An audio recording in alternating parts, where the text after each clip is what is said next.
Hello friends, welcome to খেল দুনিয়া। গতকাল মুম্বাইয়ের বিরুদ্ধে 3টে রেড কার্ড দেখে আগামী গোয়া ম্যাচে সমস্যায় মোহনবাগান। সুপার কাপে মোহনবাগানের ম্যাচ কবে কবে এবং কোন ডেটের ডার্বি, তো সেগুলো নিয়ে আলোচনা করবো এই ভিডিওতে। পুরোটা জানার জন্য অবশ্যই ভিডিওটা শেষ অবধি তোমরা চোখ রেখো। আর তোমরা যারা এই চ্যানেলে নতুন এসেছো, চ্যানেলটাকে সাবস্ক্রাইব করে দাও, পাশে থাকা বেল আইকনটাতে প্রেস করে দাও এবং লাইক কমেন্ট শেয়ার করতে কিন্তু একদমই ভুলো না। তাহলে চলো দেরি না করে মেন টপিকটা শুরু করা যাক। তো গতকাল তোমরা সবাই ম্যাচটা দেখেছো যে 7খানা রেড কার্ড হয়েছে, ম্যাচের মধ্যে কিন্তু 4খানা রেড কার্ড হয়েছে এবং ম্যাচের শেষে কিন্তু আরও 3টে রেড কার্ড হয়েছে। তো সব মিলিয়ে মোহনবাগানের কিন্তু 3জন রেড কার্ড দেখেছে, ম্যাচের মধ্যে আশিস রায় এবং লিস্টন কোলাসো এবং ম্যাচ শেষে কিন্তু হেক্টর ইউসতে। তো গুরুত্বপূর্ণ 3জন প্লেয়ার কিন্তু রেড কার্ড দেখেছে, যারা কিন্তু আগামী ম্যাচ অর্থাৎ গোয়া ম্যাচে মোহনবাগান তাদেরকে পাবে না। তো এবার প্রশ্ন হচ্ছে, সেই গোয়া ম্যাচে যদি এই প্লেয়ারদের না পায়, এছাড়াও কিন্তু চোট রয়েছে, সাহাল আব্দুল সামাদ আগের ম্যাচে খেলতে পারেনি কালকের ম্যাচে। তো এতগুলো প্লেয়ার যদি না খেলতে পারে, তাহলে মোহনবাগানের প্রথম একাদশ কেমন হবে? তো এখানে কিন্তু একটা সমস্যায় পড়বে মোহনবাগান, কারণ ডিফেন্সের হেক্টর ইউসতে তিনি কিন্তু যথেষ্ট নির্ভরশীল একজন ফুটবলার।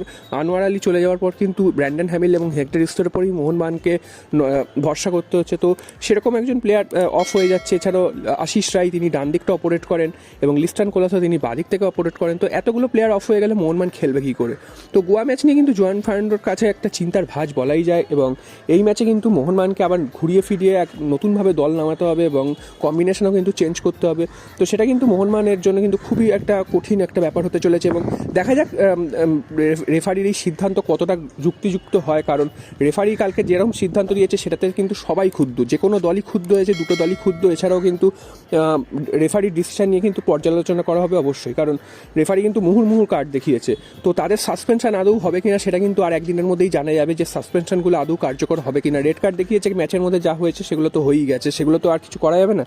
তবে রেফারি যেহেতু ভুল সিদ্ধান্ত দিয়েছে বা অনেকগুলো বাজে বাজে সিদ্ধান্ত দিয়েছে, তো সেগুলো হয়তো বিবেচনা করে হয়তো কারুর সাসপেনশন নাও হতে পারে, সেটাও হতে পারে। তো দেখা যাক শেষ পর্যন্ত কী হয়। তো যদি সাসপেনশন থাকে সেক্ষেত্রে কিন্তু মোহনবাগান অনেকটাই সমস্যায় পড়বে বলাই যায়।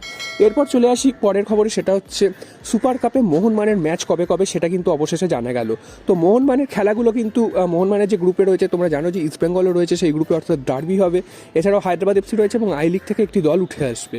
তো মোহনবাগানের প্রথম খেলা কিন্তু 9 জানুয়ারি ফেলা হয়েছে, সেটা কিন্তু সন্ধ্যে 7:30টার সময় মোহনবাগান প্রথম ম্যাচ খেলবে আই লিগের যে দল আসবে তাদের বিরুদ্ধে।